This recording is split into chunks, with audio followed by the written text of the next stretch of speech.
Bueno, gracias por continuar con nosotros aquí en el día. Ayer el Ministerio de Educación, bueno, pues anunciaba ya el fin de las clases para el viernes de esta semana. Concluirán la docencia básicamente y luego retornaremos a las clases el día 7 de enero de este año. Bueno, ya algunas escuelas han cerrado, algunos colegios privados también lo han hecho, algunas van a cerrar mañana, o sea que en la práctica prácticamente no hay docencia. Pero bueno, hay un tema fundamental que nosotros no debemos dejar de pasar de lado y que ha tomado, bueno, pues alguna notoriedad en los últimos días de este año, y estamos hablando de la fusión entre el Ministerio de Educación y el Ministerio de Educación Superior, que recordemos que es una de las apuestas que tiene el gobierno para tratar, en principio, de reducir gastos, reducir duplicidades y unificar esos dos sistemas para equipararlo a otros sistemas de educación de otros países. Básicamente, en la generalidad de países existe un solo Ministerio de Educación desde el nivel inicial hasta el nivel superior, y el ministerio, el gobierno ha querido, bueno, pues iniciar esta fusión. Ya hay un proyecto de ley que fue depositado el pasado día 10 de este mes en el Congreso Nacional, quien deberá de conocer esta fusión entre ambas entidades. La novedad dentro de esto, continúan unos seis viceministerios que estarán integrados al Ministerio de Educación. La Educación Superior pasaría a ser un viceministerio de Educación Superior, y la máxima autoridad, la figura jerárquica de Educación, sería el ministro de Educación, quien tendrá a su cargo dirigir tanto la educación inicial, la educación intermedia y la educación superior del país. Es un proceso que yo sé que va a tomar prácticamente la agenda del próximo año. No es un proceso que se hace de la noche a la mañana, ya que estamos hablando de dos grandes ministerios. En el caso del Ministerio de Educación Superior será un reto mayúsculo. Ya educación de por sí es un mega ministerio, es difícil manejar la educación inicial, la educación secundaria del país, tal y como la tenemos en el día de hoy. Añadirle también la educación superior va a significar un reto mayúsculo que es segurísimo va a tardar varios años en que esto se pueda acomodar y se puedan complementar esos dos sistemas. Pero lo que uno apuesta, lo que uno siempre aspira, es que esto se traduzca en impactos directos en la calidad del aprendizaje. La calidad del aprendizaje desde ese nivel inicial hasta el nivel superior, y cómo el sistema de educación superior se conecta también con el mercado laboral y con lo que aspira la gente. Otro punto fundamental de esta fusión es la redistribución del 4% de educación. Ya serán unos recursos que estarán distribuidos entre las dos partes, tanto en el nivel inicial, nivel secundario, como en el nivel superior, y ahí es donde el gobierno, bueno, pues tendría los ahorros a los que está aspirando, que en algunos casos lo cifran de más de 20.000 millones de pesos. Algunas personas lo han cifrado en este nivel. ¿Qué es el presupuesto que tiene el Ministerio de Educación Superior ahora mismo? Es simplemente quitar ese presupuesto y distribuir el 4% y el presupuesto que recibe educación básica, distribuirlo entre los dos. Yo creo que desde el inicio, desde que se anunció esta medida como una forma de reducir, optimizar recursos y reducir nómina, se apuntó hacia la distribución del 4%.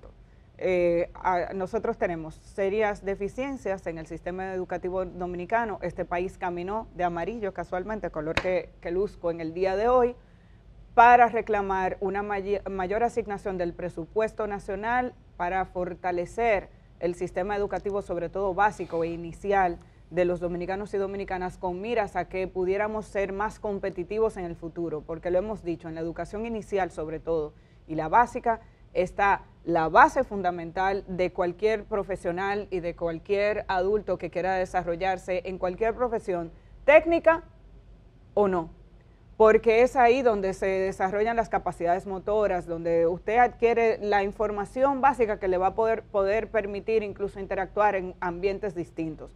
Que después lo que usted decida hacer en la adultez es más complicado llenar esos vacíos cuando usted es grande. Ha habido reacciones inmediatas. Hoy Educa saca un comunicado, ayer sacaba un comunicado diciendo que precisamente la fusión de los dos ministerios iba a afectar la asignación del 4%.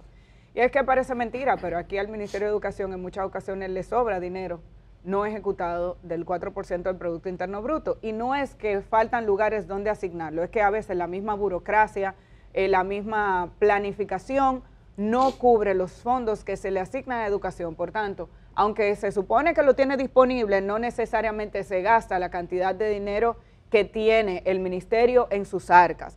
Y ese mismo ministerio es al que uno le reclama que arregle puertas, que ponga bibliotecas, que no haya baños afectados o que construya las aulas que son necesarias.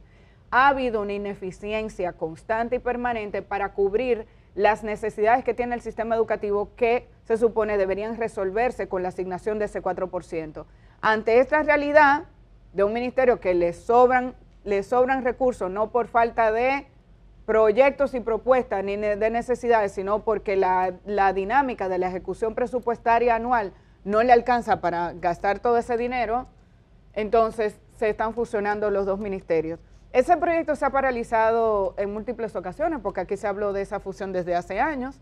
Ahora ya parece que va a ser una realidad. Uno quisiera ver si de verdad esto va a funcionar, que sea un sistema integral de educación que abarque una estrategia, una planificación que mejore la calidad de lo que recibimos, que no sea solo atentar contra los recursos, sino que esos recursos sean bien utilizados. Varios sectores ya se han opuesto a esta propuesta, incluso porque la propuesta que está haciendo el Poder Ejecutivo, según Educa, por ejemplo, disminuye el Consejo Superior de Educación Superior, lo disminuye, dice que a un órgano, Consejo de Educación, lo disminuye solo un órgano consultivo y deja el poder en manos de los ministerios cuando el Consejo de Educación tiene más intervención. Y uno también quisiera ver que se reducen nóminas y que realmente se hace más eficiente los ministerios. Vamos a ver cuál es la consecuencia final, que no solamente sea una reducción o un mejor uso de los recursos, una distribución de los recursos, sino que en términos de garantías de mejorar la calidad de la educación, esto tenga un fin.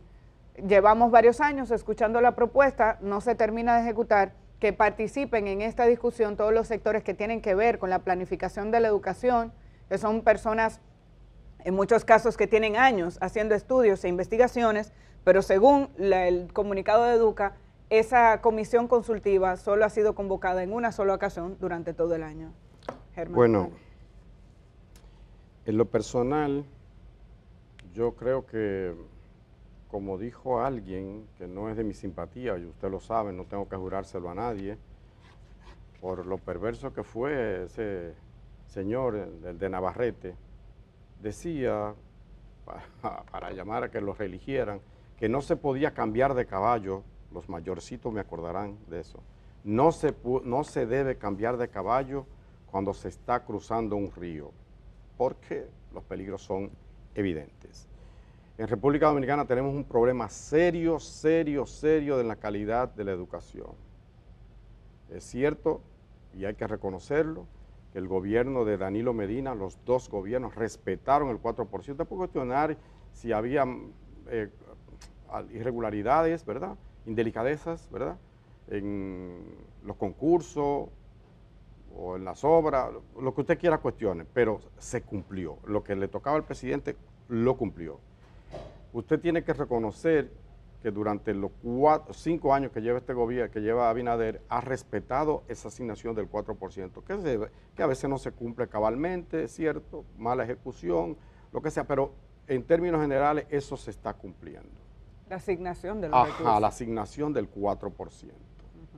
Luego, como han advertido diversos sectores, la unificación, que es parte de esa propuesta general de reforma fiscal, de reducción del gasto, de fundir ministerio y eliminar instituciones, etcétera, etcétera, etcétera, tenía que ver con ese plan de ahorrar del gobierno. Más que el argumento que se esgrime, que es para eficientizar, que la educación sea una sola, esos cuentos que nada más se lo creen ellos. Yo estaba buscando qué se dijo en el momento en que se creó el ministerio, que fue en el gobierno del PRM, en ese entonces PRD, 2001, o sea, gobierno de Hipólito Mejía. Y yo le preguntaba, ¿cuáles fueron las razones, qué se argumentaba en ese momento para crear lo que en ese momento se llamó Secretaría de Educación Superior? Recuerden que fue después de 2010 que pasamos a llamarnos ministerio, pero era secretaría. Dice,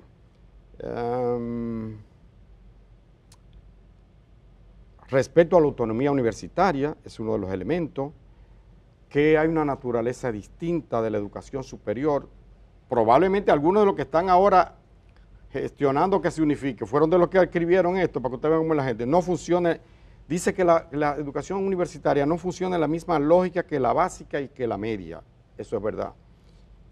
Lo sabemos todos. Involucra investigación científica, producción de conocimiento, innovación, posgrado, áreas que no estaban adecuadamente atendidas por el Ministerio de Educación tradicional. Yo creo que ahí estamos contestes todos, en ese punto, cuando se creó la ley, que es la argumentación. Ahora se argumenta exactamente lo contrario, para que ustedes vean cómo es la cosa. Y eso, dice, lo que está bueno no se toca. Mire, eso hay que reconocer que con doña Ligia Amado Melo de Cardona, doña Ligia Amado, que fue, ¿cuál fue el primer? El primer secretario fue Andrés Reyes Rodríguez, fue el primer secretario de Educación Superior, según el dato que veo aquí. Luego vino doña Ligia, cuando volvió Leonel en el 2004, doña Ligia, que lo hizo muy bien. Luego vino Alejandrina, que lo hizo bien. Ahora está Franklin García Fermín, durante estos 5 años, que también lo ha hecho bien. Entonces, ¿por qué usted va a agarrar algo que está bien, a fundirlo con algo que es un dolor de cabeza para todo el mundo? Yo sé que se ha invertido, yo sé que se ha avanzado, pero tampoco es lo que se ha avanzado, que uno lo ve como un retroceso, porque si todo el mundo va a una velocidad o tú vas muy atrás y sigue lento tu avance, aunque siga avanzando, esa distancia, esa brecha se mantiene o se amplía incluso. Entonces, ojo, yo creo que el gobierno está a tiempo de rectificar esa decisión, que escuche a su propia gente, no a nosotros, si quiere que no nos haga caso a nosotros, que piense en los desafíos que hay en esa educación preuniversitaria, la educación básica, ¿verdad? La educación pública preuniversitaria, los desafíos, los problemas que hay, para usted agregarle entonces la preocupación de una educación superior que es diferente. Es cierto, el gobierno tiene razón en cuanto a que la mayoría de los países tienen un solo ministerio, eso es cierto. Cuba, Venezuela y creo que otro país por ahí, nosotros tenemos 2, es cierto. Pero, vista la enorme distancia que nosotros tenemos en relación a otros países, que estamos en los últimos lugares, debería pensarse muy bien. Si algo está funcionando bien, en este caso la educación superior, usted lo va a mezclar con lo otro, donde tiene un desafío enorme, que no acaban de superarse. De ahí lo que salen son precandidatos presidenciales de educación, básicamente, por el gran presupuesto. Lo que mejor ha salido de ahí son proyectos presidenciales. No han llegado, pero que tienen una proyección nacional, política, en base muchas veces al presupuesto del ministerio. Entonces, yo no le veo sentido a eso, estoy de acuerdo con lo que dice Duca, con lo que dice María Teresa Cabrera, que fue presidenta de la ADP, que hoy es presidenta del Frente Amplio, que es una educadora desde la primaria ya en La Vega, en un campo de La Vega, en la ciudad de La Vega, hasta ahora mismo en la Universidad Autónoma de Santo Domingo, donde es profesora hace ya muchísimos años. Entonces, pongan atención a lo que dice Eduardo Hidalgo, el presidente de la ADP, o sea, la gente que sabe de educación, que le duele educación. Póngale atención a lo que dice Duca, que representa en este caso no ya a los gremios ni a los profesores, sino a los intereses del empresariado, que también tiene su preocupación por la calidad de nuestra educación preprimaria, básicamente. Porque a la universidad no puede ser niveles óptimos si usted abajo en la base no tiene, si no hay naiboa, si no hay sustancia, si no hay calidad abajo, mira, Germán, es difícil arriba. Desde hace mucho tiempo que vemos sobre todo esto como un tema de optimizar, de repartir mejor los recursos.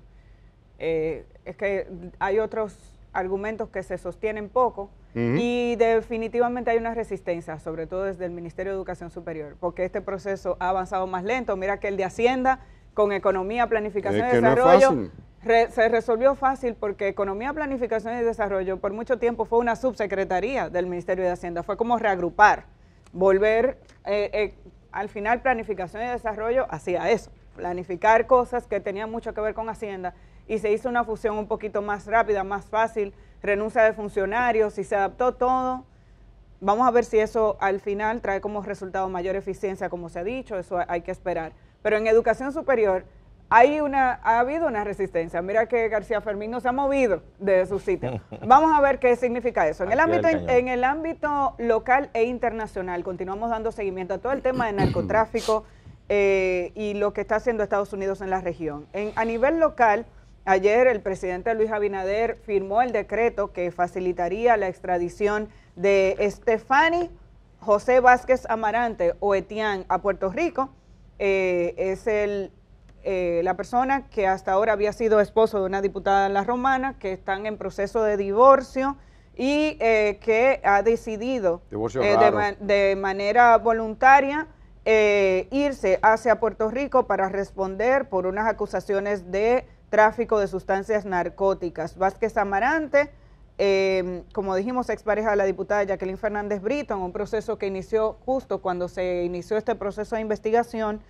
Por lo menos se formalizó el inicio de esa separación en el momento de que se habló de la detención de esta persona. Él es acusado de participar en una red para distribuir 5 kilos o más de cocaína.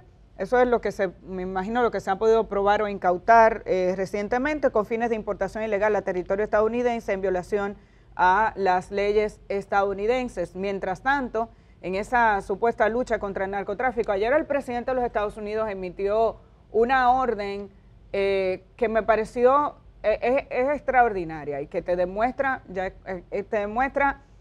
cómo se intenta vincular todo. Es como si se quisiera apuntar más sobre todo al tema Venezuela, pero el fentanilo no es venezolano, se produce en México con insumos chinos.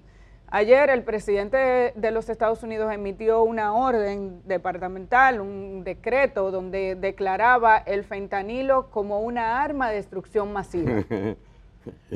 Es complejo porque si tú te vas a las bases, a los fundamentos legales y jurídicos de los Estados Unidos, tú te das cuenta que lo que significa arma de destrucción masiva no se corresponde con la distribución de esta sustancia que definitivamente, y en eso nadie podría estar en desacuerdo con el presidente de Estados Unidos, es una sustancia que está provocando muertes, miles de muertes en el territorio estadounidense, sobre todo en los últimos años, porque el fentanilo es una sustancia narcótica que mata, incluso mucha gente la consume creyendo que está consumiendo otro tipo de sustancias como crack u otro tipo de drogas, y puede matar a una persona prácticamente de forma inmediata. Esa distribución del fentanilo se ha hecho cada vez más popular, más rápida en los Estados Unidos y ha traído como consecuencia que se arme una guerra. Hay políticas públicas, intervención, anuncios, hay una preocupación de la clase, incluso del sector salud,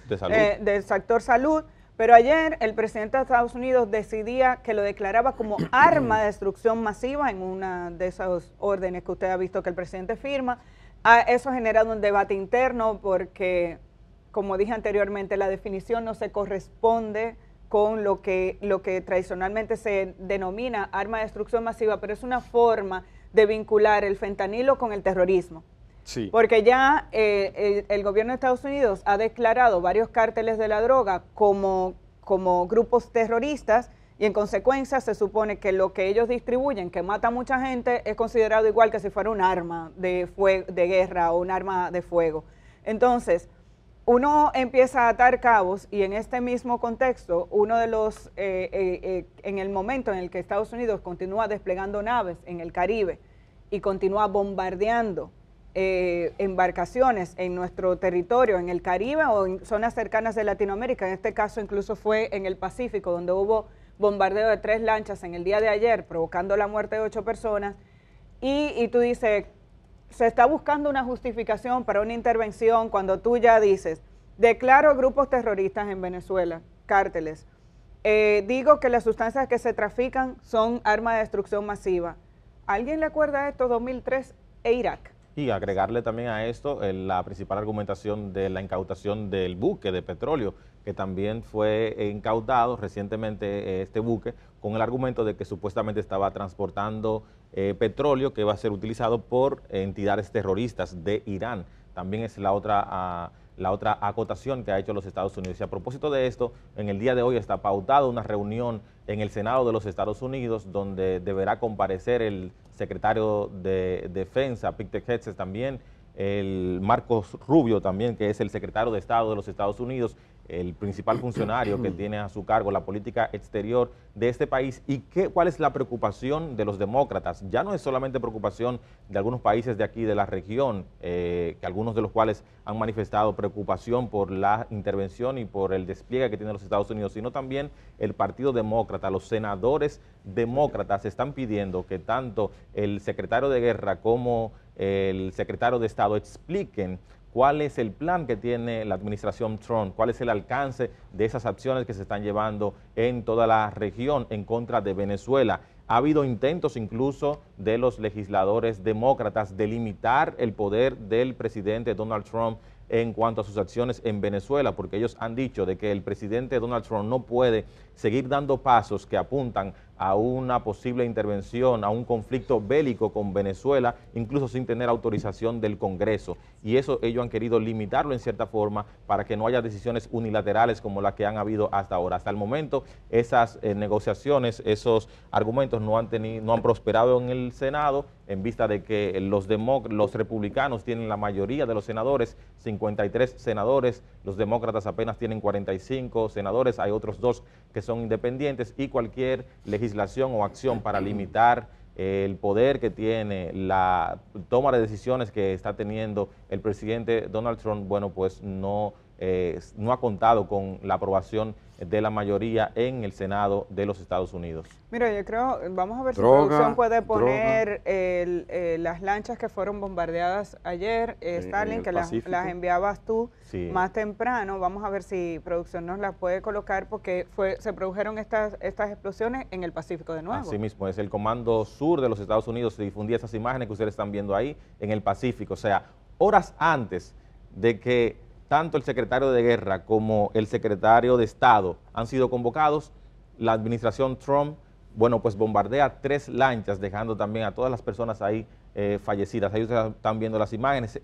Fueron 3 bombardeos. 3 bombardeos, esos ocurrieron en la zona del Pacífico, que vamos a decirlo así, es la otra cara que está paralela donde Venezuela no tiene costa. Al mar, donde Venezuela no tiene costa, donde está paralela al mar Caribe. Y ahí estamos viendo esas acciones que los demócratas siguen viendo que prácticamente se están cometiendo incluso crímenes de guerra o acciones que no cuentan con respaldo de la jurisdicción de los Estados Unidos. Bueno, y quien no quiera hacerse el bobo, ¿verdad? Que cualquier persona que haga un breve análisis de la situación llegará a la conclusión de que el motivo real no son estas lanchitas, no lo son.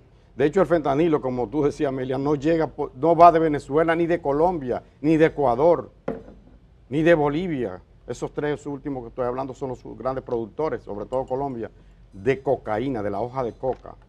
Y sí, es por el Pacífico que va la mayoría de esas lanchas que llevan droga, pero los grandes cargamentos que van a los propios Estados Unidos y también a Europa van en barcos enormes, en grandes barcos. El fentanilo no se produce en estos países, va de México, básicamente. Con insumos y laboratorios, pero con laboratorios pagados en México por los norteamericanos, que son los grandes consumidores. Yo busqué rápidamente los datos y debe ser, y tiene razón Donald Trump, tiene razón la administración, aunque es una excusa, ¿verdad? Usa una premisa válida, llega a una conclusión falsa. Dice sobre los daños que causa el fentanilo. El fentanilo en el 2023 causó 72.776 muertes en Estados Unidos, más que en la guerra de Vietnam. O sea, 10 años de guerra o más de 10 años de guerra, 58.000 y tanto murieron norteamericanos, soldados peleando en una guerra. Y esto, en un solo año, murieron 72.000, o sea, mucho más. En el 24 bajó un poco, 55.000. En el 21, en fin, miles y miles de personas mueren por el consumo de droga, en los diversos tipos de droga, pero ahora el auge está en el fentanilo. Sin embargo, cualquier persona que haga un breve análisis llegará a la conclusión de que eso de la droga, el narcotráfico, que en Estados Unidos es como vender pan.